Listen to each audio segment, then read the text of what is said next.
It's 7:01 and we do have a quorum. Committee, so I'll call the meeting to order.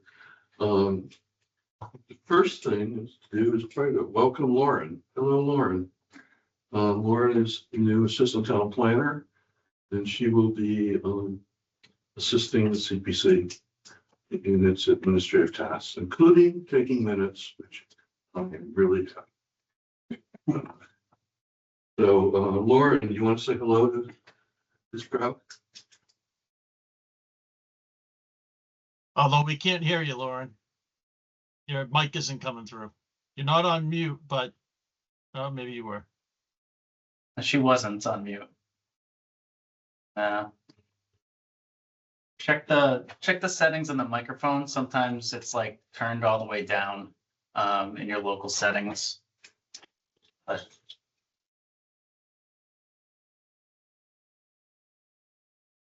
you're not muted. So if you go to if you're not familiar with Teams, the three dots that says more, click on those.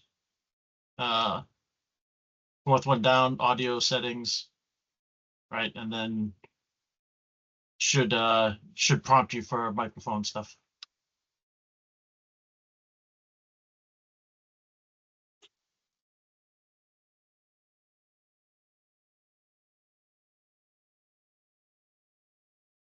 Okay, well. Oh. All right. Well, welcome, Lauren. Let's move on. And if you want to set, I think you could probably do a chat. If there's anything you really want to say to this group, you can use the chat feature. Hold up. No.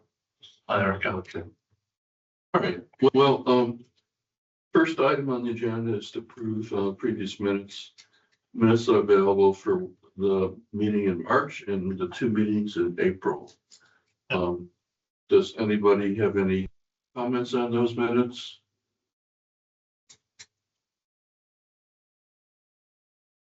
No, Nope. Hearing none, I would entertain a motion to accept them. I'll make a motion to accept the March as well as 2 April meeting minutes. There's a second.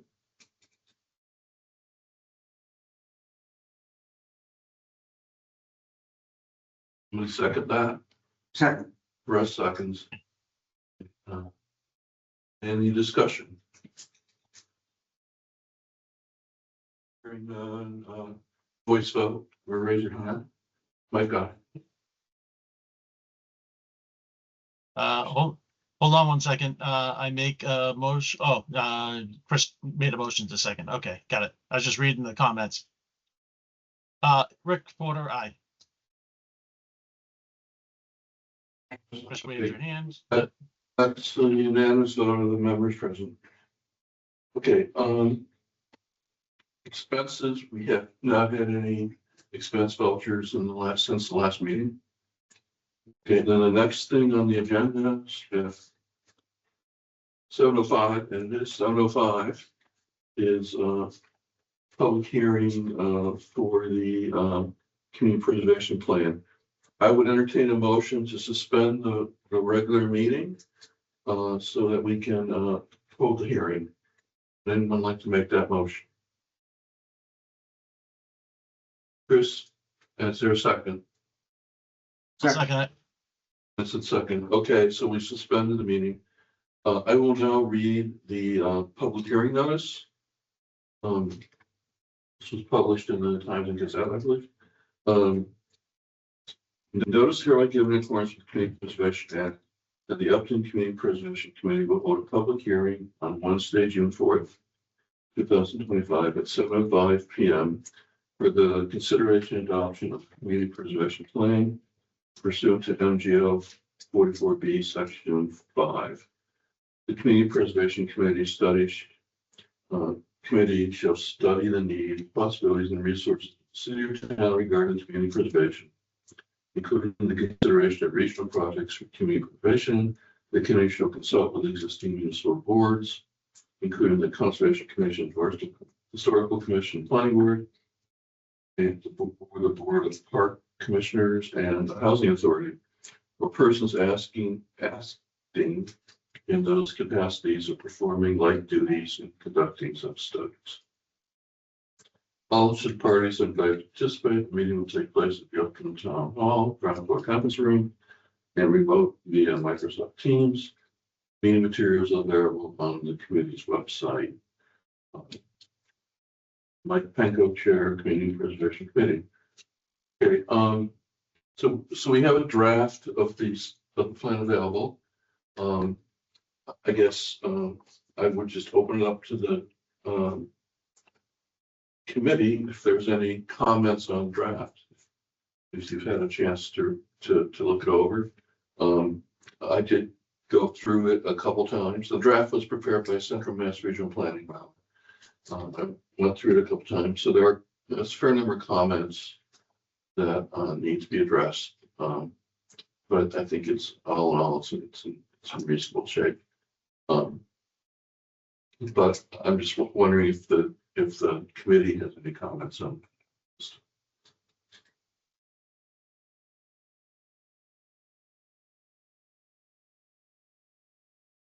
Okay, hearing none.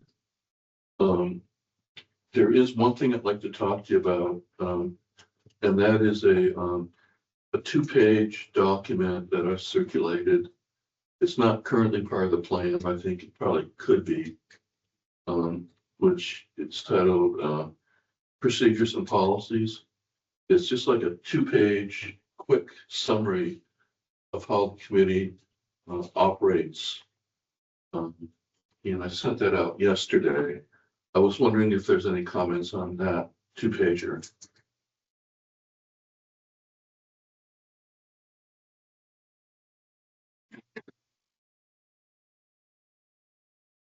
I thought it looked comprehensive. I gave it a look through. Good. I thought it fit into Mike Antonellis, Director of Land Use and Inspection Services, Town Planner.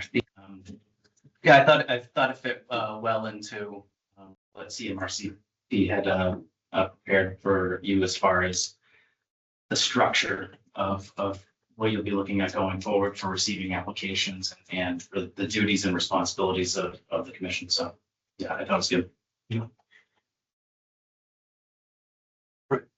Any further comments on the plan? Discussion. Yeah, probably the only other thing that I was going to make mention, certainly the way that the 9 board membership comes together, certainly outlined in the town bylaws, right, in terms of how that's structured. So, I didn't know whether or not we needed to try to tie that into how that there was that one CPC membership line, right? Just kind of talking about how, how that, the vast array of groups that represent this team. Do you think It doesn't have to be. That was just me thinking out loud of, how it comes together. That's all. I wonder if we should include the town bylaw in an appendix. A couple pages. Yeah, just add at the end of the plan as another appendix, the bylaw as it is. Yeah. Easy enough. Okay. Do you want to, through the chair, when everyone's done with comments about through the public hearing, in your motion, do you want to, if you plan on making a motion tonight, to make a vote contingent upon those changes being incorporated? Sure, we can do that. What we'll probably do is if there's no more discussion on this, there'll be a motion to close the public hearing. And then later on the agenda, we can talk about what we want to do. That's all right. Okay. Any other discussion? Okay, hearing none, I'll entertain a motion to close the public hearing for the community preservation. I'll make a motion to close the meeting. There's a second. Second. Chris, I think Chris might have beat you there, Chris. Or Hank. So, okay, any discussion on the motion? Okay, hearing Mike, Rick, I, Chris raised her hand, and Russ. Russ, I think we have, and I think we have Brittany on now as well. oh, Brittany's on. Brittany, I was just waiting. Okay, Great. all right, thank you, that's it then, so we'll go back to the regular meeting. Let's see, first meeting topic is account updates. There's been no changes that I know of since our last update from the town council meeting, which was I think in February. Annual town meeting update. I wasn't at the town meeting, but Rick, do you want to, is there anything you want to say about the town meeting? I think all the articles were accepted. I mean,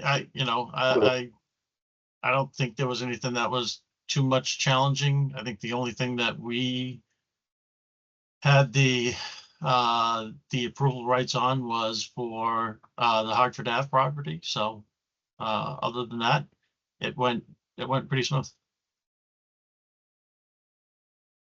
And we did get out before midnight. I heard the electronic voting went well. First time. It did okay. Yep.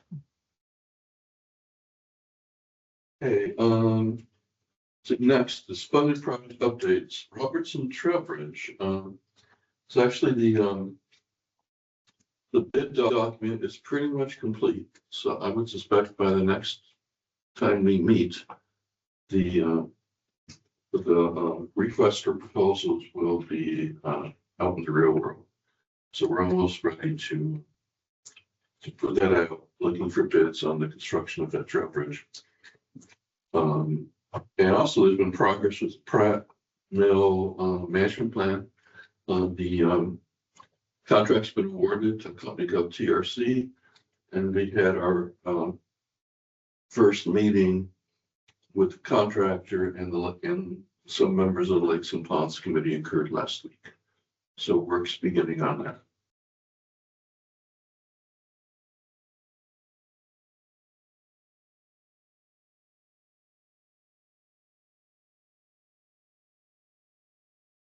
Stage. And first up is the first cemetery restoration from the Historical Commission. That would be me. So, Joe, would anybody like to talk about that? Yeah, Ed Phillips up to the Historical Commission along with Joan Burrow, yeah, up to the Historical Commission. He's taking care of it. And just for the purposes of openness, Russ Wood on the CPC is also a member of the Upton Historical Commission and has participated in this project. So thank you for allowing us to present tonight.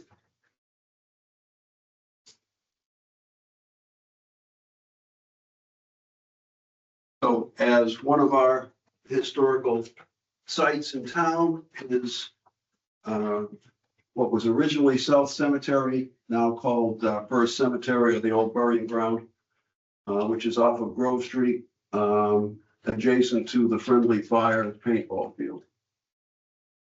And the overview for this evening is we started about 3 years ago when I was a member of the Cemetery Commission. We hired a landscape firm from Upton to go in and clear all of the brush and overgrowth in the lower cemetery. Thank you. For Glenn's purposes, that's the left-hand side of the drawing. For Mike's purposes, that's the right-hand side of the drawing. Completely overgrown, you couldn't even walk into it with brush, trees, poison ivy up the trees and everything else. I'm trying to share my screen and I guess I haven't done it on Teams in a while. It's a little up there. I got that, but share, choose what to share with Teams. I guess I gotta bring up what I want to share first. Yeah. I haven't done that, done this on Zoom with a few other sites, but And are you just sharing the plan? no, I'm Okay. sharing much more than that. All right. So bear with me for a second. Let me see if I can bring it, share it. So we cleared the overgrowth and brush and in the, Could you email it to Michael and then he could present it? if this doesn't work, I'm going to did this last week with the historical commission. It worked just fine, but.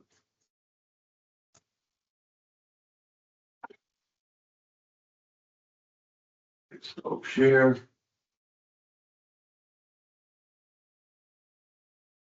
Mike, can you run over here for a second?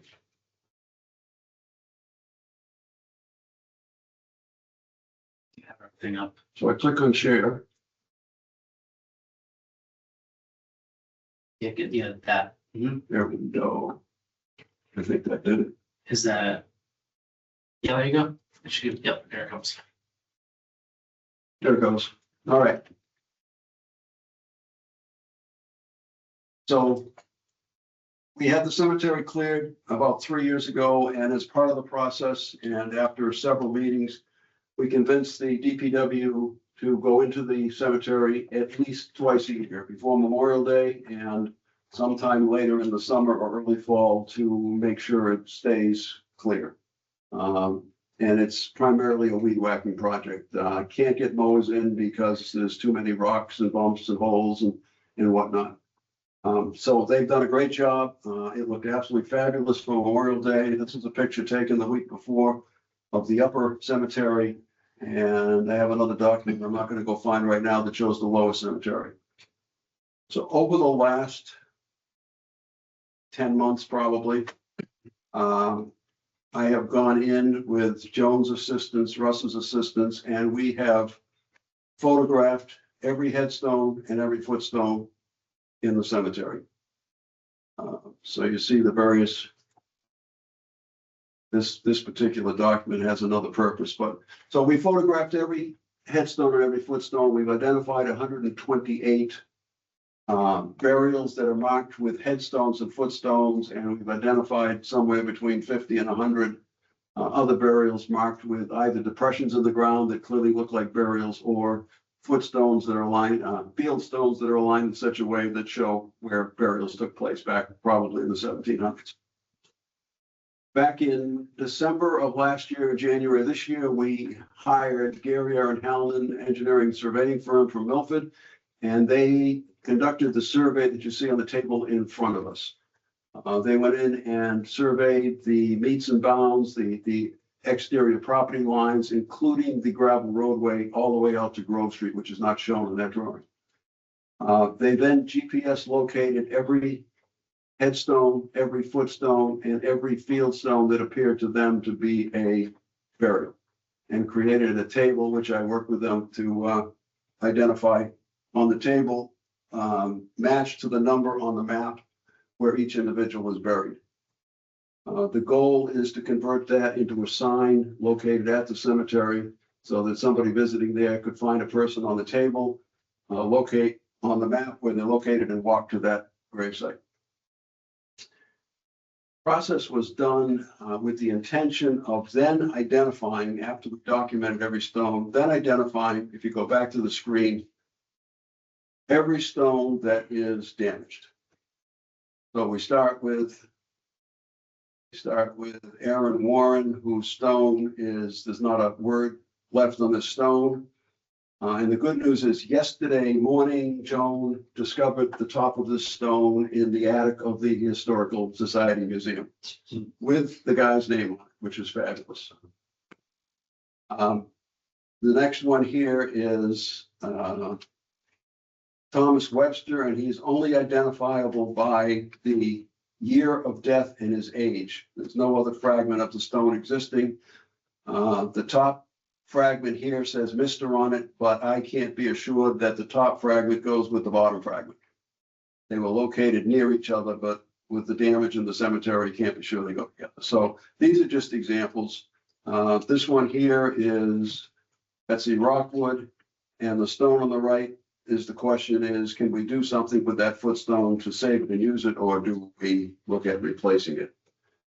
And this goes through about 29 stones, I think. This one here, headstone on the left with a large section damaged and completely missing. However, readable, we know who it is and it's standing. Probably wouldn't do anything with it. Footstone on the right, broken in half, if we can assume that these two halves go together and they don't seem to fit too well. Here's one here of Hannah Palmer, broken in the ground, probably repairable. And I'll touch on that in a few minutes. So this one here, headstone shattered into pieces, probably not repairable. Robert Taft, the entire bottom of this is shattered into pieces and most of the pieces missing. Probably not repairable. The footstone on the right, can we save it in some fashion? Not sure yet. Hannah Taft, only the middle portion of the headstone, section in the ground. You can see at the very bottom of the picture that this potentially rides on. Not certain if this stone is repairable. Bathsheba Green, completely broken off, lying on the ground, entire bottom missing. Can we do something with it or not? Captain Thomas Marshall Baker, broken into 3 pieces, repaired probably twice.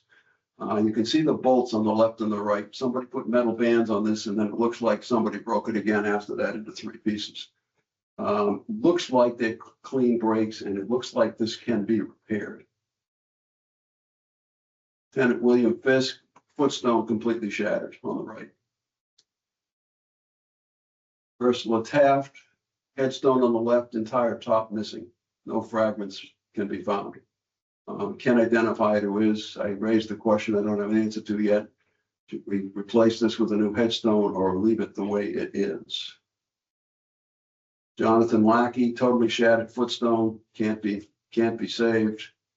Colonel Ezra Wood, headstone on the left with his name on it, stolen 2 months ago. Completely gone from the cemetery, not a fragment of his stone remaining. Reported to the Upton Police. Lieutenant Alicia Taft, hair headstone. So this is broken up. You can see the piece at the bottom sticking out of the ground. Can it be dug up and can the two be cemented back together again? Is a question. This one, top half completely missing and gone. No fragments remaining that can be identified to go with that stone. Reuben Carpenter, top of the footstone on the right, totally missing and gone. No fragments remaining. And this one is about a foot out of the ground. I don't know if you can see very vaguely in the center of that, there's 2 horizontal lines, which is ground level. So this should be much further than the ground, but the top is missing. Deborah Wood, footstone simply needs to put in the ground, but there's no place to put it. It's all tree roots. Rebecca Fisk, repair, replace, question mark. Rebecca Childs, left and right are the same stone, just different photographs, one sticking in the ground, the other taken out and photographed. This is like a piece of wood that has rotted away. Cannot be saved, completely delaminated and fragmented. Ezra Wood, can that footstone on the right be saved and used? Possibly. Captain Nahum Ward, footstone on the right, nothing left of it, no fragments, nothing remaining. Benjamin Farrar, stone is delaminating and completely deteriorating. Face is coming off right now. If you touch it, pieces will come right off. Sarah Nelson on the left. The top has been shoved in the ground. You can see a little fragment on the left lower, which is actually the base of the stone in the ground, and the top completely shattered. So replace, repair. So this goes on and on through approximately 30 stones. We have a preservation nonprofit coming in this weekend to attempt to help repair 1 or 2 or whatever we can do on Saturday of the stones, and potentially to help assess some of these, whether they are repairable or not repairable. A couple doing this for the last, I don't know, 20 or 30 years out of Bellingham. Nonprofit, no charge. And they will work, which is great. So let me move from this document to the next. This is the handout that I passed out in the room. You see if I can find the document online for those of you at home. And don't jump ahead on the document, please. If you can resist the urge. You can resist the urge. I know it's too enticing. I have the document.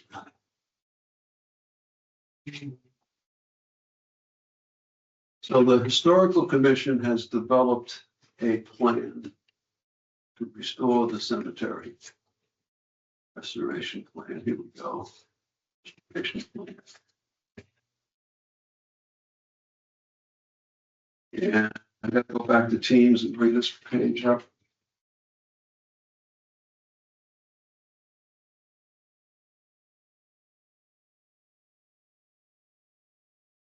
Your screen or share window?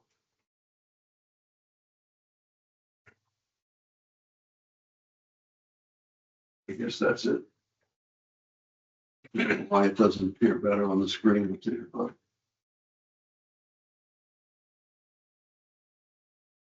Can't move this. Let me. I'll get this in it. Okay, so over the past 60 or so years, there have been several attempts to maintain and partially restore Upton's first cemetery, originally referred to as South Cemetery, as Bradish off of North Street was referred to as North Cemetery. In 1980, a granite and bronze marker was placed at the cemetery, noting it was the site of the first meeting house. In 1981, a warrant article placed the cemetery in the hands of the Historical Commission for maintenance and restoration work to take place under the oversight of the commission. During the 1980s, the commission, I guess driven by Otis Inman and along with Dave Kennedy and others, worked on clearing brush, and it seemed to be an annual thing. And Dave seems to confirm that the only area that was cleared every year was the upper cemetery. This lower cemetery was totally overgrown and never touched even during that period. In 1993, the cemetery was vandalized with 9 stones damaged. The broken pieces were removed and put in a chapel at Maplewood for storage. 1995 through 98, the Upton Historical Commission engaged with Fan and Lair Company, a gravestone restoration specialist, to repair and reset about 20 stones, of which they only repaired 7 or 8, and possibly the ones that were vandalized. The rest were just digging up and straightening and resetting stones. The work that was done was financed from the Ristine, I suspect, beautification fund, but the Ristine fund. They apparently lacked further funding and the work came to a premature end. Stone repairs were done in 96 and 98. In 2000, an Eagle Scout working with 3 other scouts oversaw the clearance of fallen trees, made stone wall repairs, and removed overgrowth. In 2008, volunteers from the Sheriff's Department removed fallen trees and restored some of the stone wall on the south side. And by that, I think they mean the side adjacent to the gravel road. About 2010 or 11, a number of large pine trees were removed. Well, that's about 14, 15 years ago. 2013 and 14, the commission began planning to remove trees and brush and met with the preservationists to explore cleaning and repair of gravestones. However, no record of any work done did we find. That was in the Historical Commission's annual report, in the town report. But no record that any work was ever done. In 2022, as I said initially, the Cemetery Commission hired a landscaper to clear the overgrowth in the lower half of the cemetery. At that time, we were able to get the DPW to agree to maintain it, not on a weekly basis, but at least twice a year before Memorial Day and in late summer, to keep the overgrowth at bay as best they can. So we don't ever have to go in there again and hire a firm to clear trees and brush and everything else. So the current project, last year, I began discussion with the Historical Commission members to fully restore the cemetery, whatever that may entail at the time. In December and January, after approval by the commission, Gary Aaron Helen surveyors digitally surveyed the cemetery, identifying all the headstones and footstones, 227 of them, and included marking the locations of most field stones where they appear to have been burials. This digital map was the first step to fully document the cemetery, its burials, and its bounds, with the subsequent map being recorded for posterity with the Worcester County Registry of Deeds. So that document in front of you is now on record at the Worcester County Registry of Deeds at Upton Town Property. Many of the stones have been cleaned with D2 over the last 2 months, probably about 75 or 80% of them, with some to go. And D2 is an environmentally friendly product, which is recommended by the Association of Gravestone Studies. In 1965, H. Daniel Fay did a fair amount of work to fully document the old cemetery, Bellsell Cemetery, and Bradish cemeteries. All known burials from his records have been reviewed and are now documented to include the location number from the Gary R. and Howland map, the name of the individual, their parents, spouses, and spouses' parents. So that document I showed you earlier with the broken stones, every burial is on an individual page, and each page has the one generation genealogy of the individual buried there, which is an attempt to fully document who some of Upton's early families were. Work is continuing on that. But also on that page is a documentation of the condition of the stone, headstone or footstone. Is it excellent? Is it good? Is it fair? Is it poor? Is it broken, cracked, missing, etc.? So it becomes a lifeline document to this cemetery of its condition in 2025. In 1904, when Upton's vital records were transcribed and published, the gravestones in First Cemetery would have been transcribed as part of the work to publish its vital records. I intend at some point to make an effort in the town clerk's archives to see if the work product of that project back in 1902 or 3 survives, to see if there are any stones that were recorded back then that don't exist today. And I did discover one, what appears to be a headstone base with no clue as to who was buried there. The 1965 work that Mr. Fay did doesn't document it. 1980 work that we just found in the last few days that Carol Bloomquist worked on doesn't document it, I don't believe. And just hoping we can find the project back in the town archives, not certain we will, that can tell us who that was and if there's one or two others that have disappeared since. As a result of this current work, approximately 16 headstones are deemed to be unrepairable, with several of them either missing or with just fragments remaining. Some of the badly broken with missing pieces, others simply broken and unrepairable.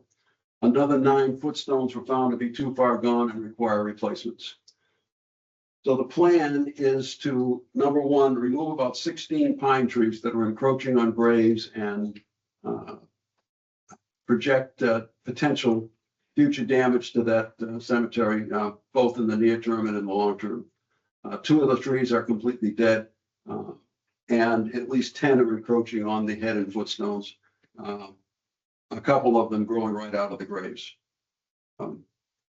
So the plan is to hopefully have those trees removed. 11 stumps we would then ask for removal of to allow opening up of the cemetery area. Number 2 would then be, after tree and stump removal, is to fill the holes and ruts and do some level of grading at a minimal to marginal level, not to encroach on or change the appearance of any areas that we believe there may have been burials. But to fill in holes, maybe remove 4 or 5 stones, and to attempt to make the area A, safer for walking, which there's areas that are not right now, and B, more maintainable by the DPW, so we don't run into a future situation down the road where it's overgrown again and it's a mess. Number 3, repairing 4 to 6 headstones. So starting this weekend, we're going to look at some of the broken stones to see truly if they can be properly preserved, glued back together, put back in the ground, and saved for the future. Hopefully at little or no cost. But in that process, judging those stones that we think can be repaired and finding out whether they truly can or whether they can't. And maybe a few that we don't think can be repaired, maybe this couple will show us that they can be, to try and save as many of the original stones as possible. Number 4, replace an estimated 14 to 16 headstones that are too badly damaged to be saved with equivalently carved replacement stones of like material in our appearance. Number 5, replace approximately 9 footstones that are too badly damaged to be saved with equivalently carved replacement stones, same as number 4. Number 6, possibly planting 4 to 8 flowering trees to add some shade, but mostly to improve the look and feel of the site.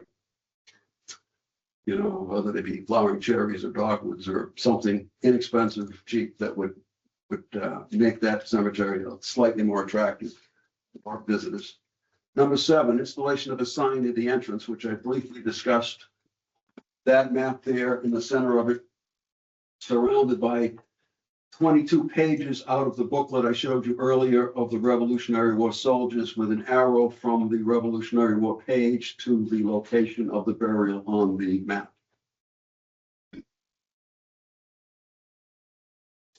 One suggestion made was the potential, and we haven't reached a conclusion on this yet, installation of a granite marker to show the approximate location of the, no, this is, I'm sorry.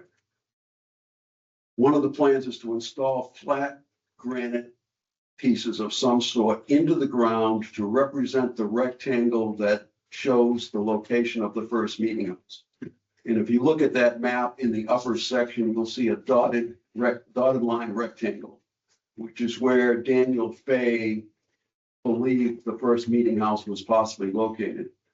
That is shown there in exact size to the original documentation that says it was a 35 by 40 foot meeting house in the upper cemetery, but within the cemetery grounds, based on the 1917-35 town meeting that authorized the construction of First Cemetery for the townspeople.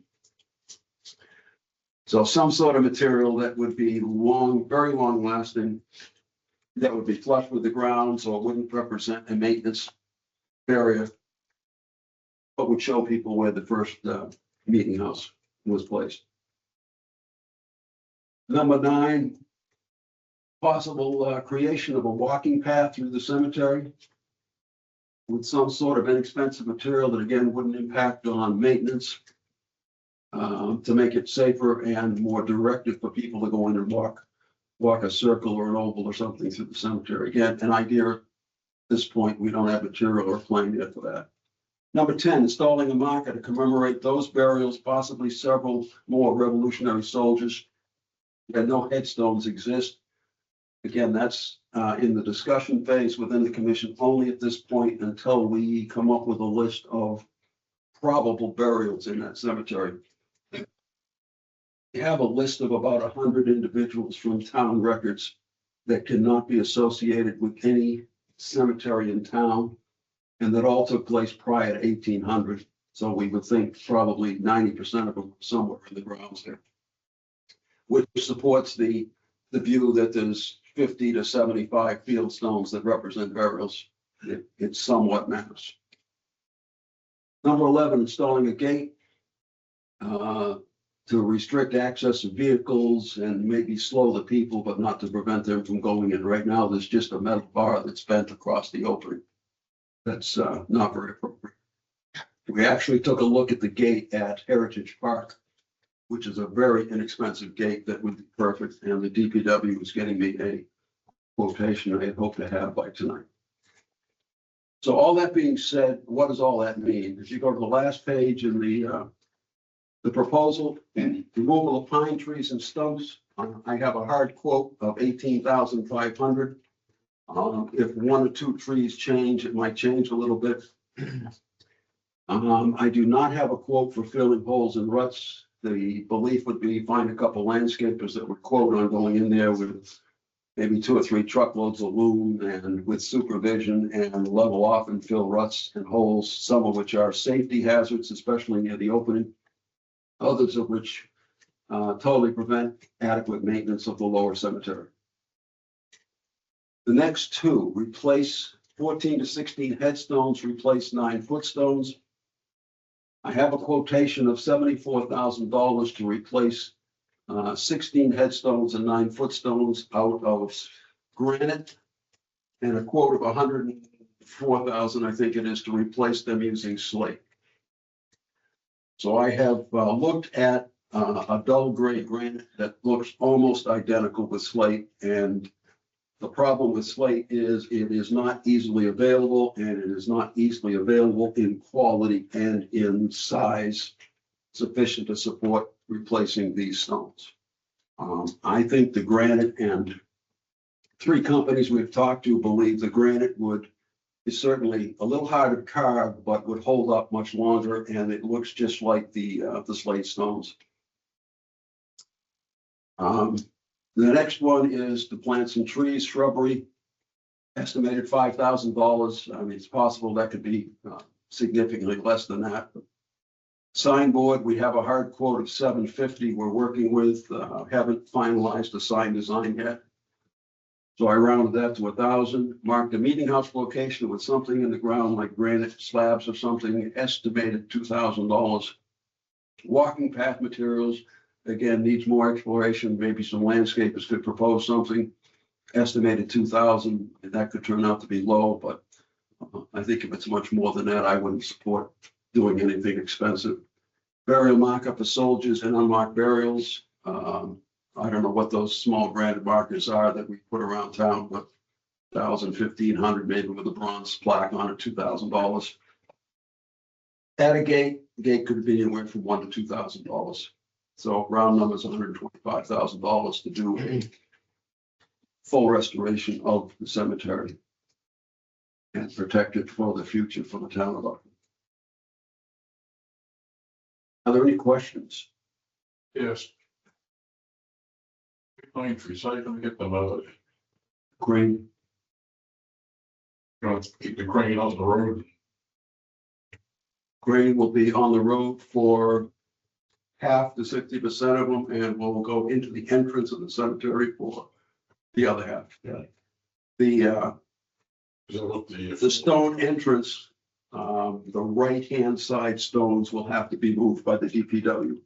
Picked up, moved, and then put back when they're done. But I have proposed that if they do that, we should open it up by 2 or 3 feet and make it a little wider for future entry of DPW vehicles or whatever they maintain. So the gate controller. Yeah, and if they give me a quote for the gate winds up being 2 or 3 feet wide, it'll be a few $100 more. Yeah. It's a big issue. Because 2/3 of the trees are on the far side. Yes. That's how I can get you. But Stumpy's came in and said, no problem. Because the issue is, can you go in there, climb it and drop the pieces? Yeah. Then how do you get the pieces out of the cemetery? Yeah. So they said they can get them all with a crane. I don't ask questions. They got a big $1 billion crane, They do. and they gave us town prices, not homeowner prices, so 18.5 is the number on it.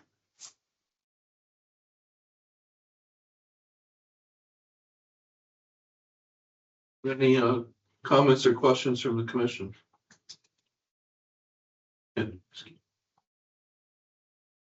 I was up there today and I counted, I think, 11 trees, but were tagged to go. There must be a couple of other deep tags. It's 16 with red tags, and there is 11 with yellow tags. The red means remove the tree, yellow means remove the stump. So, and 12 or 13 of them are in the lower area. A lot of them are- Tags on the ones in the fire back, I didn't see anything on. Maybe I wasn't looking, but Well, Samuel Wright is buried all the way away from you, right there, all the way back. Line. Yeah. Yes, back further. He's going all the way back by the wall, him and his wife. No, to the right. Right there. So there's 8 trees right there. Okay. And most of the trees are marked. I never looked at that map to see if he marked every single tree, but I think he did. I think every tree It's pretty close. Every tree is labeled. He added elevation lines for me. Like I said, the first meeting house. And every footstone is numbered, followed by the letter F. Every square with a letter is a field stone. Every square with a number is a Revolutionary War soldier. And several errors and improvements have been found since that was done, and they may fix it for me at no cost. He said he would. At your convenience, can I get a copy of that table? I'll plug it into the database. I don't think I have in a format that tape. I'd have to ask them for it. I have it printed for a moment. I can email you a copy of the printed one. Copy, I'll get a copy. Doesn't have to be real legible as long as they can read it. Because there was one stone that I was very happy about. Again, it's all the way down there near the right stones in the back.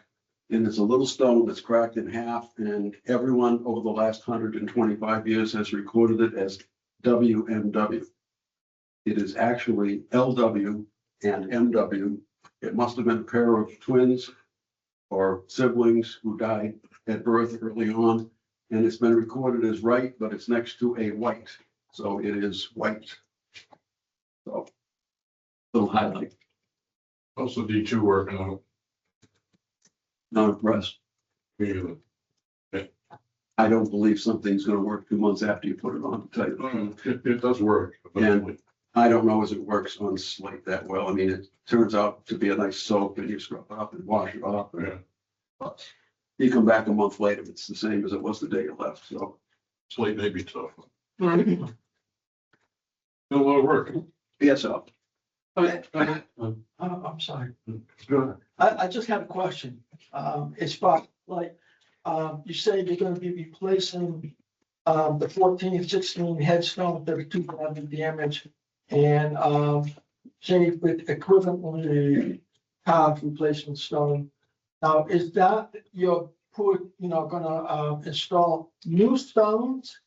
And how are you gonna do that? And what are you gonna, I don't even know, what are you planning on replacing them with? Because, I mean, I don't know if you can even get the type of stones that are there anymore. I mean, gray slate, you may have to go with a unpolished granite or maybe an unpolished marble or something like that. But, I don't know, so I don't know if replacing the headstones, like just replacing it with another one. Is that the plan? Because, Well, the plan is an evolving plan and it will be a stone by stone on the town decision. What I showed you in the presentation is the current belief, and it would be to take what is there out. I've had one professional tell me, break it into pieces, destroy it, and get rid of it.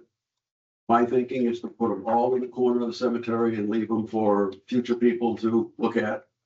You can get the stone that is there, which is slate. It exists. It can be purchased. I said the one proposal, hard proposal I have is roughly 75,000 in adult gray granite, which looks like the slate. It looks almost identical. Or 105,000 in slate, because the slate is challenging to get in the size and the quality, which the reality is 1775, it was just as hard to get in quality. Half the stones there are delaminating and falling apart because it was very poor quality. Half a dozen of them have red spots all over, which is iron oxide. They're rusting away. I talked to one professional stone carving company. Actually, I talked to two, but I talked to one in North Situate. And the lady told me, I can do your stones. I certainly can't do all of them. It'd be too big a project. She has 4 full-time stone carvers out of slate. And she said you would be talking between $10,000 and $20,000 per stone for her to hand carve. The company that's giving me a proposal, I have not got the detail from them, but I believe what they might be doing is sandblasting, honing all the design work, and then touching it up with a chisel to make it look just like it was a hand carved stone, which is as close as you can get at a reasonable cost of $3,800, $4,000 a stone. that seems rather dangerous that would destroy the integrity of the stone if you go to sandblast it, because typically, in the stone cemetery, sandblasting is not allowed, nor is pressure washing. So I think that, I don't know, you may have to find another. Well, I think you'll find that every single stone in Lakeview has been sandblasted. All those letters is a sandblast process. And when they come in to add a death date, they come into Lakeview Cemetery and they put a stencil on it and they sandblast the death date. Between what he's doing and what you're talking about, he's using sandblasting to beat away a chisel to finish it off like it was a hand chisel stone in a finished product. You won't be able to tell the difference. So these stones will last 500 years if somebody doesn't, when they're with a baseball bat and the tree doesn't fall on it. Or steel. Still, they'll last longer than the slate stones that are there today. Although there are a couple dozen slate stones in that cemetery that are 250 years old, and they look like they were made yesterday. There are twice as many that unfortunately have deteriorated, fallen apart, or somebody has gone in there with a baseball bat and decided to damage them. I think with an improved look, with a sign, with a somewhat better gate than is there today, we'll have a better chance of less vandalism in the future, but of course I can't promise anything. Does that answer your questions? Yeah, I guess, yeah, sure. I have a couple of questions. Sure. One is, you may have touched on it while you were answering his question. I spoke very fast. For the stoves that are replaced, what will you do with the original materials? Did you say something about leaving it on site? I don't Is have, that right? I don't have an absolute answer to that. Or will there be a plan to curate them someplace? Well, I've had discussions with the Historical Society to take them in. They don't like the idea. I've had the thoughts that they could all be stacked in a corner of the cemetery that's not used as cemetery, the upper corner right in front of you there on the left. And I had a professional that said, smash them up, break them in pieces and get rid of it. You shouldn't be listening to him. And I didn't like that at all. So No, State gets wind of that, he's I on mean, it could be another display. You could Yeah. put them in and Could we leave the original stones there and put the replacement beside them? have a plaque or something saying these are the. You know, I've seen some old cemeteries in my searching for ancestors and stuff where they actually almost cast a concrete pad and they set the stone into it. So you see the base of the stone laid into the ground, but to do as many as we have here, Prohibitive. I honestly don't have a fantastic answer to that question. And that's one of the things that tears at me is what's the proper thing to do with the stones that remain if we recarve and replace them? I think putting them next to the new stone is not the greatest idea. If you dig through chapter 114, it says you can't replace them, you have to leave them in place. So I don't think there's any prohibition of adding a stone to it, which is there to tell the story that the other stone likely is told. I mean, the goal and the effort so far is to find someone who will duplicate the appearance of the original stone as closely as we can reasonably do it at a cost that's within common sense, and $20,000 is not, huh? I said, if you find one, we'd like to know too. Yeah, I mean, this lady has 4 stone carvers who work 5 days a week, 52 weeks a year, carving stones for people, and they must be people paying $15,000, $20,000, $25,000 per stone. Yeah. But one stone. They can't do that. Yeah, well, thanks for that, Aaron. No, you're welcome. I'm open to proper suggestions and we'll take them all in and come up with the best course of action. So I just thought, Yeah. I wouldn't have them get those materials, but, the other question is, we've thought about, some kind of security camera system or something like that to include in your proposal. One of our members suggested a couple of trail cams or something like that on site to observe it, and things like that, I think relatively inexpensive and could be easily done. Okay.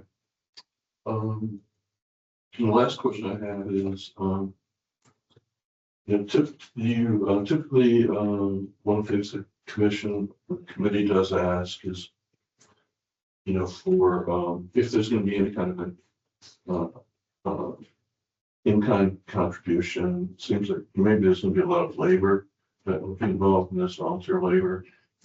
You could note that in your application, that volunteer labor is a value for our, or else there's gonna be any donations or anything that would be part of your budget. It would be good for when you come to do the formal submittal to the committee to,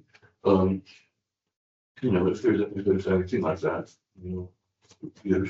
that. Well, so far we have no one offering donations, but we can certainly take that under advisement. We certainly look for that. We've even had a discussion, and we'll probably have another one on using some of the historical commission funds to contribute to it.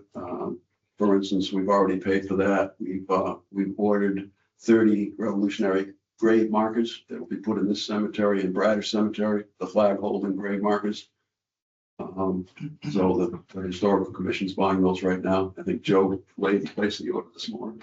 It would be good if you could include those types of things in your proposal. You know. Oh, yeah, just any other questions from the committee? Anyone online? I just threw something in the chat just to maybe make a suggestion there where, you know, obviously if all the headstones stay as headstones, ones that need to be repaired, maybe those become footstones, and that helps out with the burial markings of our beloved, you know, town, early town leads. I think, I haven't counted the actual number, but I think over 80% of the burials that have headstones have footstones. Oh. And like I say, most of these that need replacing, at least half of them are completely smashed. There's only fragments. So those I think we would put in the corner, but the ones that are still have large pieces, maybe we mount them back to back. We put Yeah, new stone. but and yeah, build them back. I guess my bad there, Ed. I must have missed the fact that there was footstones as well, right? I thought all of it was talking about headstones, so my bad. Oh, that's okay. It's all right. No, it's quite surprising that 80%, and I wouldn't be surprised if 95% once had footstones and many of them are completely gone. But you know, some asked me that question, why would there be footstones? And I think to me it's an obvious answer, because back in the 1700s, somebody wanted to know where did we put the body. So you put one stone at one end and one stone at the other end, and that's where we put that body. So when we go back in 2 years, because they didn't have mowers running through there back then either. They probably had size, if that, to cut the brush down. Sure. Somebody there once a year and cut the brush down, so they had to have footstone. That was Yep. the trend. Yeah, I'm betting footstones are there, but they're sunk into the ground so far you don't know they're there anymore. We've looked for some of them that way. We found one, but that's entirely possible that they're gone or they're broken off and the We bottom have is we buried. have the same problem with artifacts in our cemeteries. They sink. We got the ceramic tubes, they're a foot long, some are 6 inches deep by the time you find them. Yep. Yes. I just had a thought, I don't know, maybe I'm out of line here, but I'm thinking like, you know, like you had mentioned, what to do with all this broken stones, smashed stones and all of this and that. Why not use them, the pieces of the broken stones, to use them for the footstone that either missing or damaged or broken or whatever, so that you would actually have a piece that looks somewhat comparable. I don't know. Maybe, I'm just thinking, Stones are, you know. yeah, but you know, they cut that, they're only 2 inches wide or an inch wide, and once you cut them pieces, you know, I'm sure they can, a stone carver, whatever.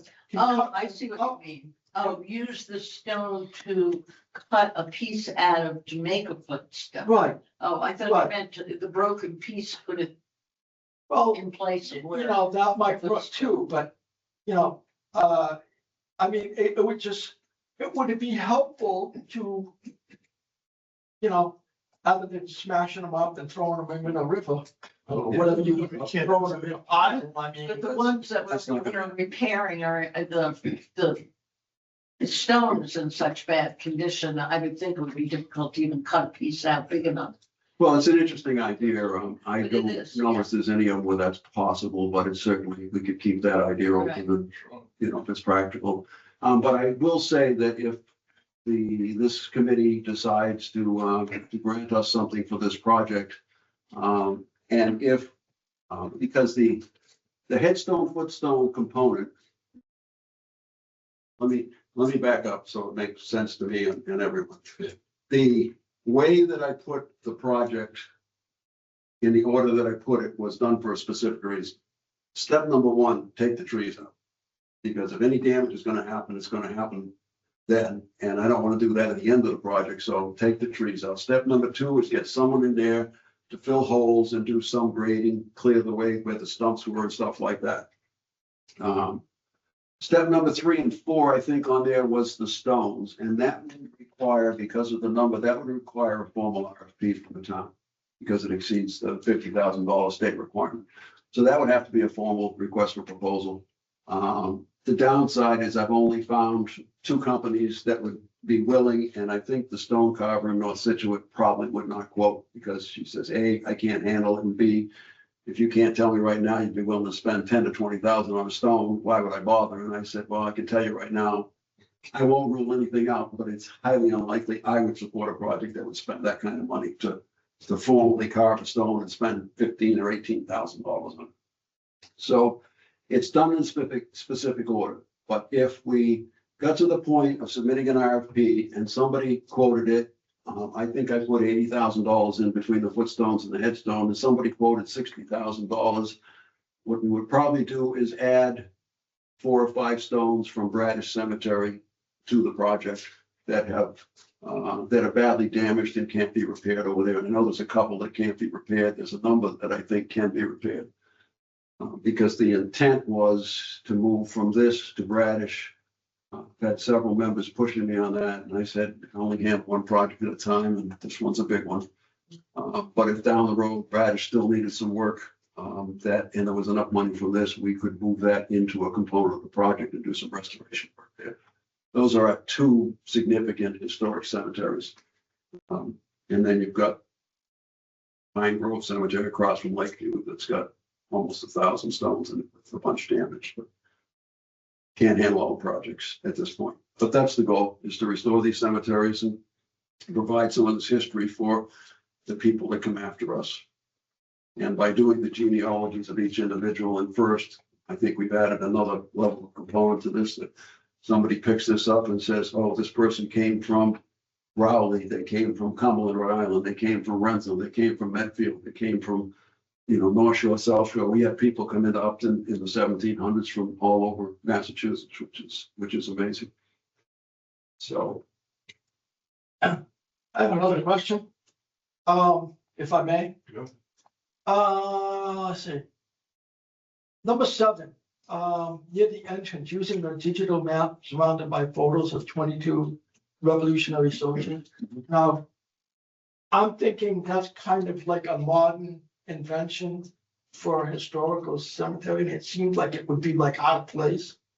If you want to maintain the historical character and significance of the cemetery, you can't put a modern sign there that's going to be bleeping and that you can push buttons and like this map. You know what I mean? I mean, I'm thinking digital, electronic, or something like that. I'm not thinking like something like this that you're going to put a cover over, or maybe a bronze marker with a map, or something like that that has exactly something like this, or something like that. So I don't know what you mean by digital map, so I guess I'm asking you what that is. That's the digital map right there. That is, That's it. okay. Yeah. And so how are you going to preserve that? I mean, you gonna put it in a frame? No, Or would we have it? that would be printed onto a aluminum panel. So something that'll last 100 years. Probably won't last that long. And it would be surrounded by each of the pages in this book that are Revolutionary War Soldiers, if I can find one. A quick show and tell, and not tie you guys up too much longer, but we bring up the actual book.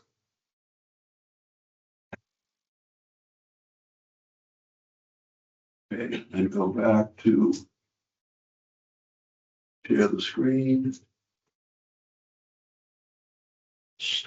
So your metal All right, sign, is that gonna be like mounted on a piece of granite? just as a side note, for instance, that's the Lower Cemetery. So that's the area that was so overgrown, you couldn't even walk into it 3 years ago when we started, 4 years ago. And that's what it looked like the day before Memorial Day.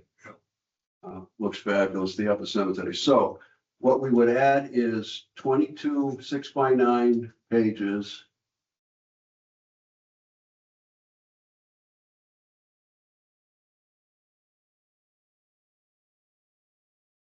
The sign would go up front by grocery. The sign would go inside the cemetery bounds, either to the left of the gate or to the right of the gate. We're thinking to the right. The concept behind it that I had was you go to any federal site as you travel around the country and you walk in, there's signboards that say, you're now looking at Meteor Crater. You're now looking at this. If you walk into Upton's First Cemetery, you've got a signboard that says, here's the cemetery, here's everybody buried there and how to find them. And surrounded by 22 of these pictures on the outside of the digital map. So you've got Okay. Thomas Webster, who he was, when he was born, who he married, and he served in the French and Indian Wars. He served in the Revolutionary War. He's a Revolutionary War soldier.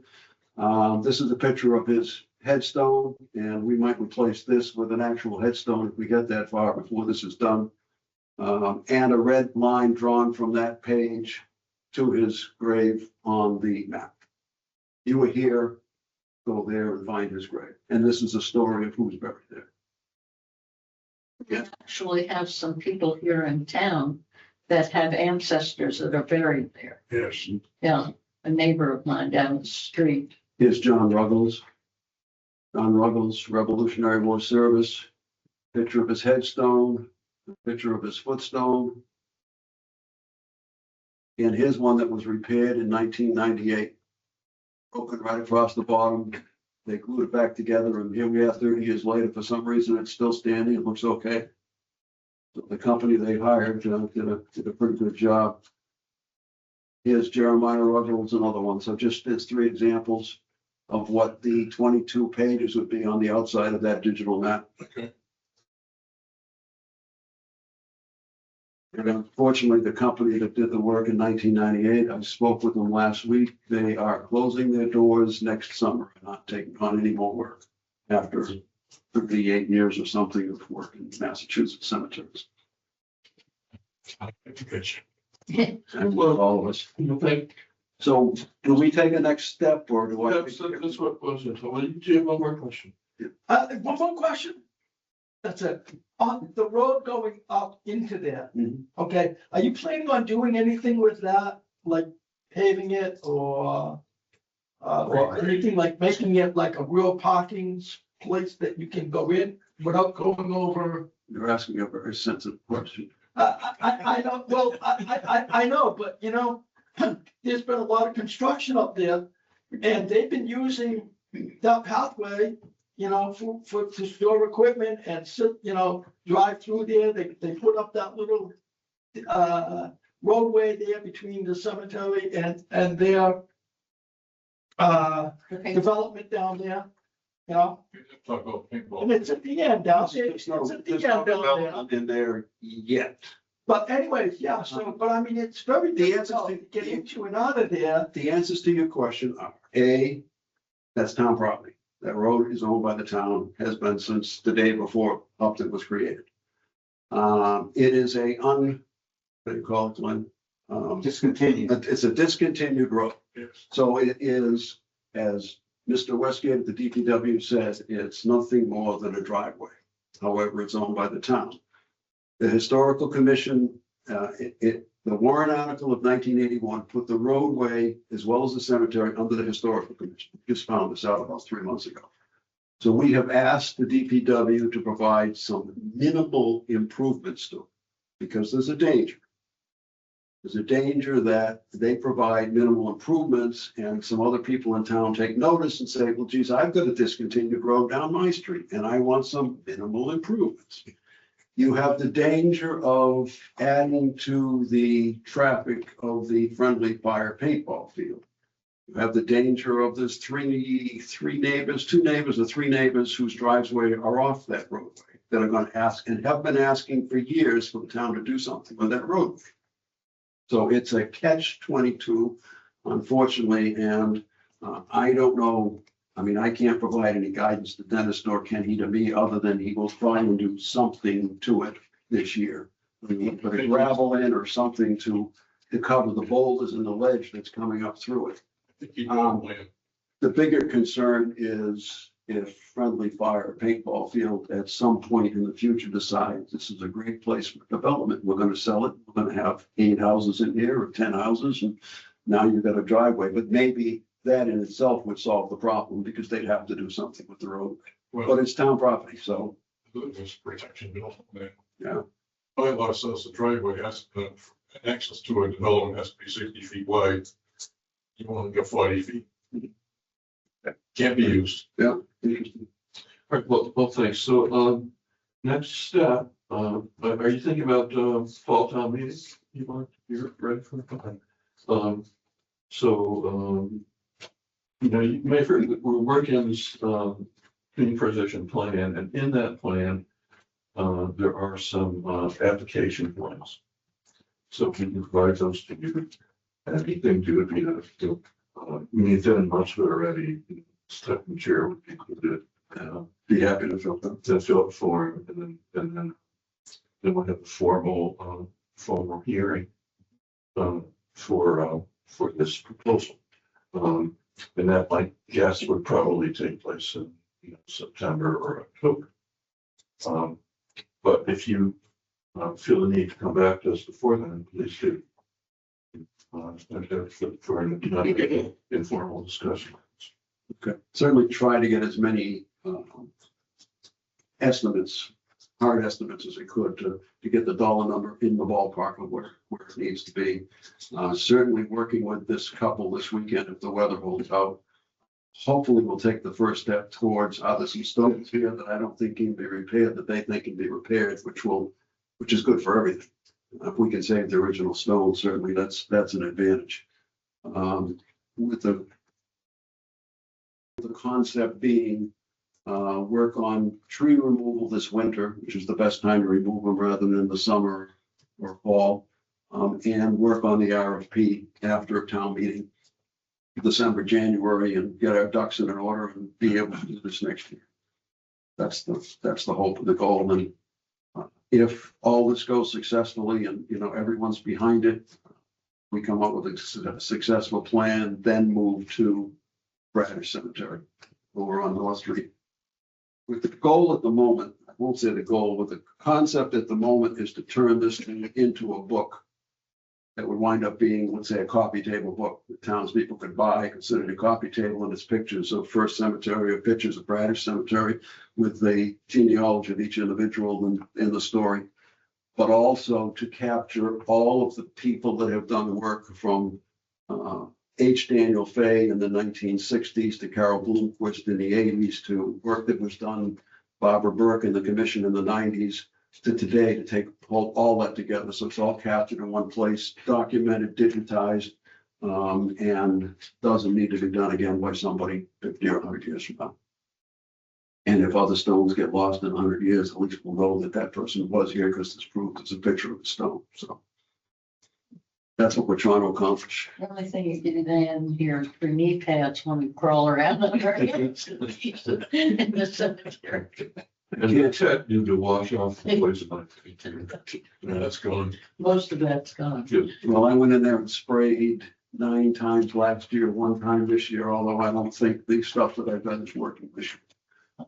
9 times and got rid of 95% of it, but we all know it will come back.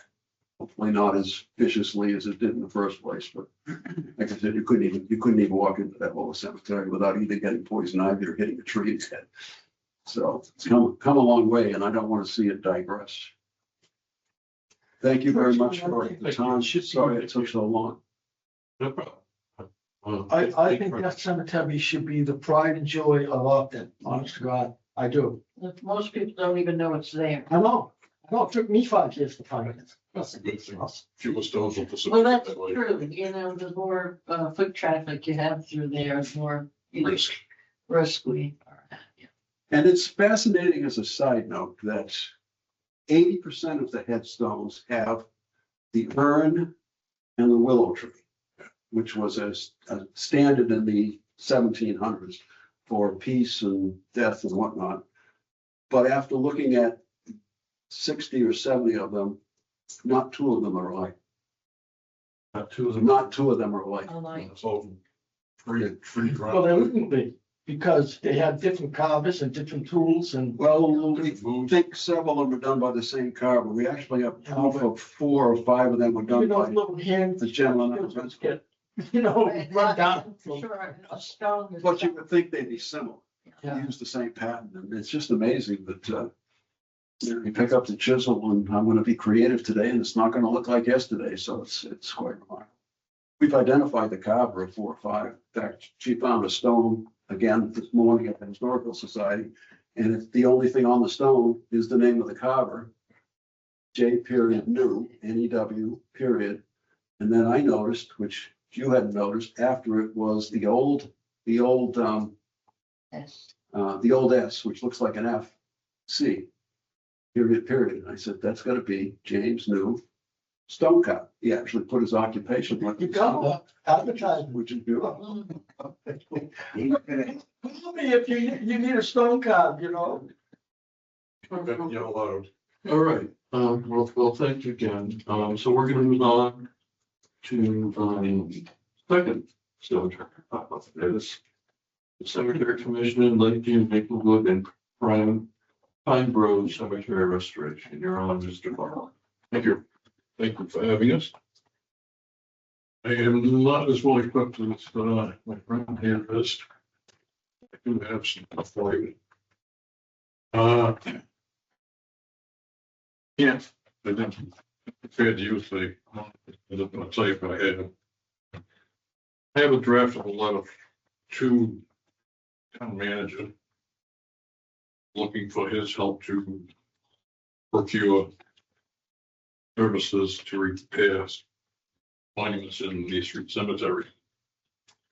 In the document, I have described the type of foundation we need, 2 types.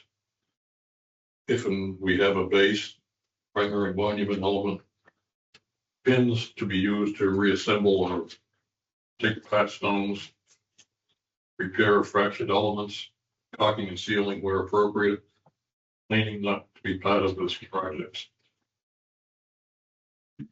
That I've gone through the 3 cemeteries and created a digest of what we need. You know, photograph the stone that needs repair, describe what we need to do to it, and provided information on how to find it. There's 400 problems also. Way beyond our budget, so we're looking for guys to give us a hand. We are prepared to make contributions of cash to the project, but we don't have enough to do the job. We are prepared to provide assistance in getting the job done because we think that no matter who bids on it, they're going to need help finding the work to be done. And because it's 400 of them, I have established a plan for how to find them when the time comes, and probably will work. If it doesn't, I'll be available to assist as long as I'm still living.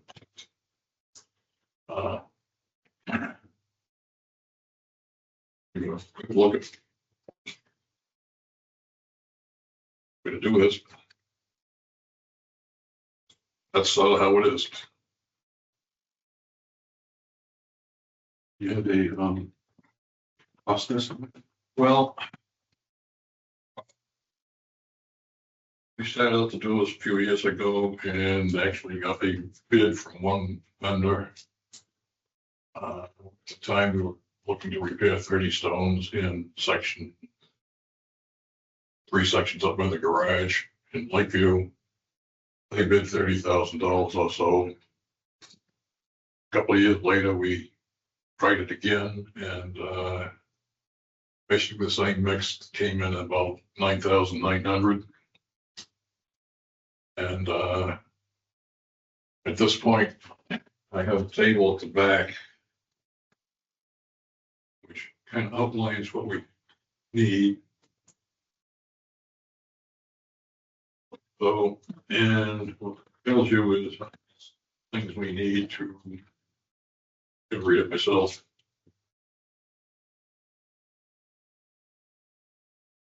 how many stones we actually have to remove, repair the foundation or dig a new foundation and put in a new foundation or a foundation. How many just need a repair of existing location? How many just need a footing? Some of them can be braced, some of them can be pinned. Some just need to be squared up in the location they're in. They're just leaning over so far. If you hit them with a lawnmower, you'd break them off. So, in a nutshell, that's it. We think we're looking at something between 200 and 400,000 to get it done. But until we find a legitimate vendor, get some kind of an idea of them, what they're looking at, we don't know. I can ballpark it by saying, I got so many of these are just take a foundation. Round number 250 to 400 piece, depending on the vendor. Some of them you're gonna need a bigger foundation, it's gonna be a bigger problem. And the stone actually needs to be repaired, another issue, so. There would be 200,000 and I hope it will be less than 400,000. What is your timeline in this? Well, I spent 5 years getting this far, so I guess another year there. And in full disclosure, I started as a cemetery commissioner in 2014, and I did not renew my subscription this year. However, as a citizen, I can still proceed to these projects, I hope, and intend to do so. Support it as if I were a commissioner or with the help of a commissioner, I see that it gets done. The project that we proposed, the couple that hopefully are going to help us Saturday, from Bellingham. They created themselves as a nonprofit several years back, and they spend most of their time restoring cemeteries at no cost. It is conceivable. I think they've been fighting the battle with Mendon for 4 or 5 years to try and get permission to go in and clean and repair stones, and Mendon will respond. It's conceivable that we could say, welcome to Upton, start here and finish here, and we'll provide whatever help we can find for you along the way. I mean, that could be a goal to get dozens of these repaired at no cost to the townspeople with a few volunteers. And then see It's a possibility. what's left. Do they specialize in restoring foundations, or do they specialize in cleaning stone? Yes, Both, either or. repairing broken, cleaning foundations. They could be invaluable to, I didn't pull this out before, but I had it. Well, I have two vendors we have talked to in the past, but I didn't want to go any further with it until I felt I had some funding available to need. And I needed some guidance on whether we should attempt to do this as a one-year project or multi-year project. Because of the amount of activity we have to do and not knowing what kind of crew size we can come up with. We get 20 people from Bellingham to work on it. It's one season. If we get 3 guys from East Overshoe working on it, it's 2 or 3 seasons. Can't do it in the wintertime. Have you thought about doing one cemetery at a time so that you have, Yeah. so you'd have some experience for one and your proposal For example, Maplewood's only got two items on the list. Pineview has a couple hundred. Lakeview has a bunch more. Well, kind of similar question I asked before is, are you thinking about November town meeting? Or If I have to. Or do you think you'd be prepared to submit a proposal? With your guidance, yes.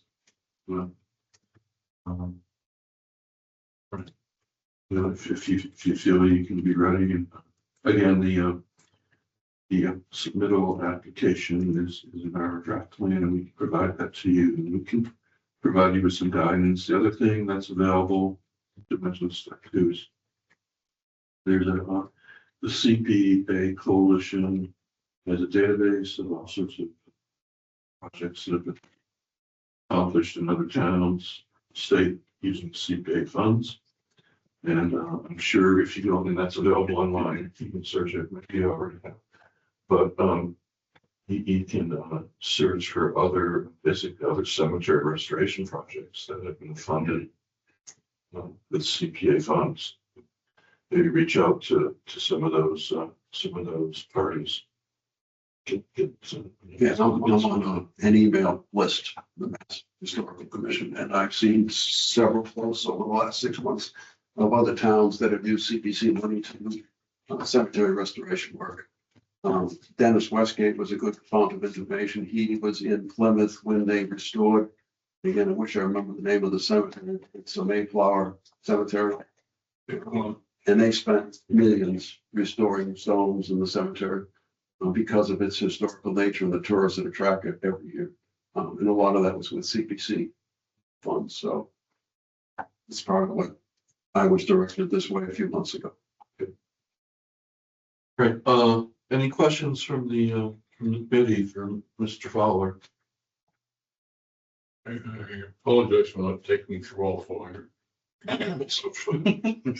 Things to repair there. If we could get a digital copy of this. You can give me an email address that you've got. That'd be great. Any slate stones in there? I'm sorry. Any slate stones? There might be a half a dozen involved. I don't remember for sure, but I think that might have been in Pine Grove. The great majority of the broken ones, I won't say all, a great majority in Lakeview and Pine Grove are marble, the white, Yeah, the dirty old white marble. the ones that you can't read anymore. Yeah, They clean them, they're gone. you clean them, they're gone. All right, well, similar to what I've said before, feel free to come back and talk with us. And then at some point, a formal application will be needed for a public hearing in advance of town meeting. That if you're looking for November town meeting, that hearing would probably be held in either September. Sooner the better, as far as I'm concerned. Okay, well, then just let us know. What website do I need to go to get the materials I need? We'll email you the application. The Fine. plan is still in draft. Okay, all right. But we can email you that. If you would, I'll respond to it. I'm sending an email right now to you and CCing you and Lauren. And so, yeah, you can respond to that email with that document, like Mike. I could do that, yeah. I'm guessing. And then I was actually emailing Lauren and Mike just now, saying we'll separate out the template form from the plan and post that individually on the website. So in the future, we can just access it. If I can email it to you, I'll keep this one because it's the only one I got. Hang on to it. Okay, anyone on the online, anything to add this time? Okay, well, thank you, Bob. Thank you. Thank you. Glad to need that back. All right, next on the agenda is the Mass Property and Mountain Road Open Space Committee. I talked to Bill Taylor last night, just to get an update. Bill and SVT they're still talking with the owner of the property, but at this point, it appears that the owner will be willing to sell around 35 acres to the town. It's almost 100 acres. So the scale, thank you. Thank you. So the scale of this project is kind of shrunk in the last few weeks. So stay tuned. Bill does not. Well, the Open Space Committee won't be applying for a land grant. Those land grant applications are due in mid-July. Bill doesn't feel that they'll be ready for that. It's possible still they might come to a fall town meeting with a proposal, but that's to be determined. any questions about that? And then next is the, school fields project, MERSD. I didn't really have much to say about that, other than, I believe, Michael, maybe, the status of the town meeting votes in the two towns and the ballot votes, did everything pass? Oh, I believe everything passed. Yeah. To- The only, yeah, they didn't pass the election. That was the only thing that I didn't hear about was the election, but I assumed I would have heard if it failed. I think that would have been big news, for sure. But Rick, yeah, it sounds like Rick you Yeah. said yes. Yeah, no, all four got approved. Yeah, and somewhat surprisingly, that I would say Mendon's numbers were actually very close to our numbers in terms of percentage. Right, that hasn't, for something that's that size, that hasn't necessarily always been the case, but it was, so. It was probably shocking to see. Like everybody loved that project. So we'll probably be seeing them this town meeting, this fall town meeting, most likely. Yeah, got defer to the town manager on that, but yeah, I think so. And the last thing on the agenda is going back to CPA plan. We open and close the hearing. Is there any discussion on the plan?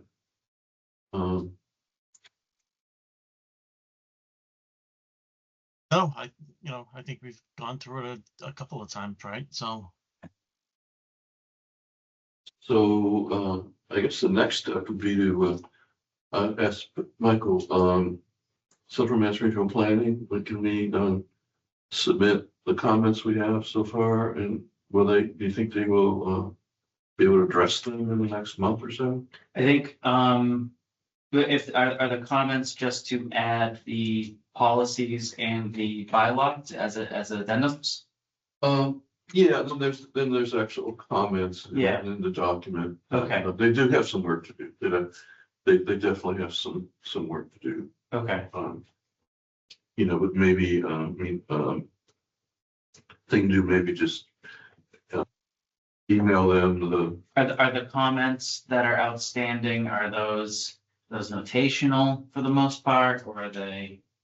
some are fairly simple. And I made some of the edits I just made myself Oh, okay, in the text. But there are also some that are more substantive. okay. This can take them some time to do it. So, and not a huge amount of time, but it's gonna take them maybe, I'd say, day or two of staff time Okay, to get. let's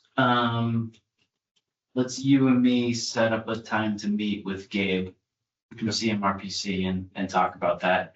And if there's, I don't know how, like, we've already had to extend the contract a number of times now, I think. So like, if it's gonna take extra hours and stuff for them to do something. Yeah.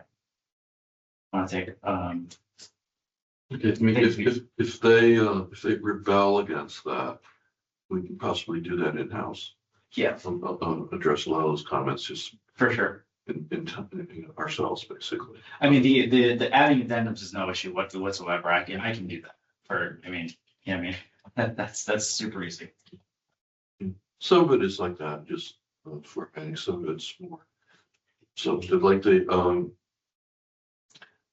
there's some lack of consistency. Mm.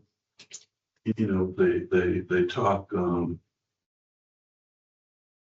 provide a lot of information about some of the things like for policy, for example, Mhm. but not very much at all about recreation. Mhm. So there's a need to them to do a little bit of work to say, right, that section, Mhm. introduction to that section. For Okay. example. Well, it sounds like there are substantive issues, so I wouldn't vote to approve it tonight. No, Yeah. I would agree with that. And I think say just, if you do have this meeting with Gabe, in general, this is for Lauren too, in general, any email communications, and we can't have email discussions, obviously, the open meeting law.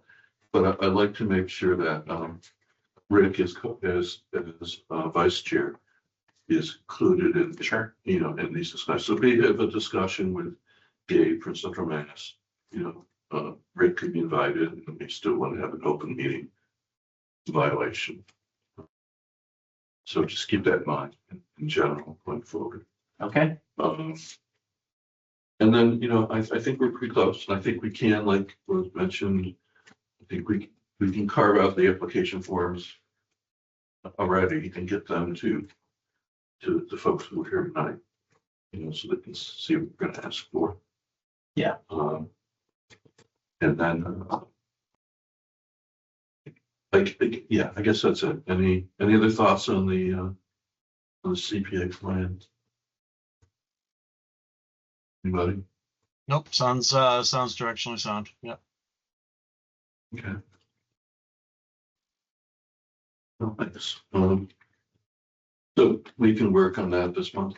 You try to get it wrapped up. I do. Their contract ends in Probably at the end of this month. this month. So it'd be nice to fix it. Okay. Unanticipated topics. Anything else? Yeah. Right, Russ? We completed the Grange Hall restoration, CPC funds. We should put a sign Oh, up there. okay. And 2 signs plus, note, about an estimate. A 1 by 4 foot sign we can put on the existing sign up there for $75. It basically says, funding provided by Mhm. community professional. Oh, is it? Yeah, but a, Put one at Heritage Park. Just gonna have it replicate that. oh, here's. Oh. Yep. Let the taxpayers know that their money's gone. Oh, I just lost your. Okay, I did see it very quickly. Okay, yeah, it basically says, you know, funded and. Yeah. Right. Oh, yeah. I'm just purchase it and I'll just take a couple of screws to it, Mhm. put it on there. Sure. I would, Out of the sign and And where would that go? Which one? it's the Grange Hall, The Grand Hall? you know, right by the police station. Yep, okay, all right. quote is $75. Okay, So, what's the size of it again? Size? 1 by 4. 1 by 4, so 4 square, okay. That should probably be fine. I'm just thinking, I measured it for it. okay. Right. Because I'm land use and inspectional services, so I have to be concerned about compliance with sign by law. okay. So, but I think that'll probably be fine. I'll look Because at it. the Grange is a private property, though, so Everyone's subject to it.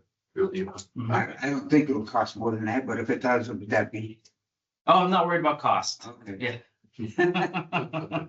Yeah, I mean, that would be something we'd do out of the administrative expense, correct? Correct, yes.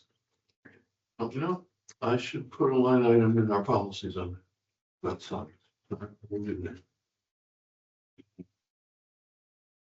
We should encourage completed projects to have signage. Like that. Yeah. Okay. All right, well, I'll make a motion to, authorize the, expenditure of $75, for a, sign out of the administrative fund, for a sign at the Upton Grange. I'll second that. Although I think Chris had her hand up first. Lauren will have to figure that out. Any discussion? All right, hearing none, Mike, aye. Rick guy, yep. Brittany looks like an aye. Britt, Thank you. aye. Yeah. Everybody. Okay, anything else? Any other, So I'm just gonna, I'll quickly state, we had some follow-up, town meeting. We approved some expenditures to do some design work down at Kiwanis Beach in the softball field with the dugout, retaining wall type stuff. That is a safety concern. So just letting the team know some activities are starting to move on that. Hopefully we'll get some design type things back, and we'll probably be looking to I'm thinking the standard annual town meeting probably in the spring for probably some kind of a budgetary piece for some work down there. If we can't get it from like a ADA grant or something along those lines, but just want to let people know that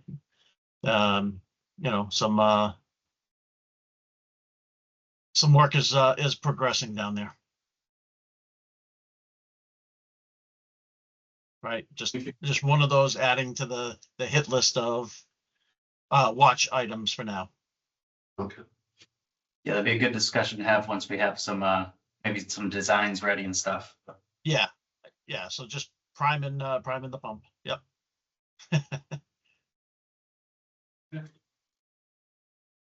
all right, anything else? I think Lauren's microphone might be working if she just wants to say hi. Everybody can hear her voice. Can you hear me? Oh, Yes. yay! Oh yeah, my Wi-Fi went down, so I got kicked out for a few minutes. So I think that might have reset it. But yeah, this is my first week. I graduated from UMass Amherst about 3 weeks ago with my undergrad degree in sustainable community development. And yeah, I'm super excited to, one, have a job, and two, be working for Upton. All right. Where are you coming from, Lauren? I'm from near San Francisco in California. Oh, So kind of far away, but I really Ah. love Massachusetts, and I'm excited to spend some more time here. I was gonna ask if you knew Jackie Capilucci. Don't think That's so. She was in your graduating class at UMass Amherst. Oh, really? Yes, Wow. but I understand there's a lot of people that graduated. Yeah. So, Yeah. How big was the graduating class this 2,000. year? yeah, exactly. Just about 6,000, I think. So yeah. I figured the answer was no when you said you're from California. So yeah. Hmm. All right. Well, yeah. Welcome. Thank you. All right, motion to adjourn, everyone's favorite motion. Aye. Okay, all in favor? Yeah. Good night, folks. Good night. Good night. Thanks. Thank you.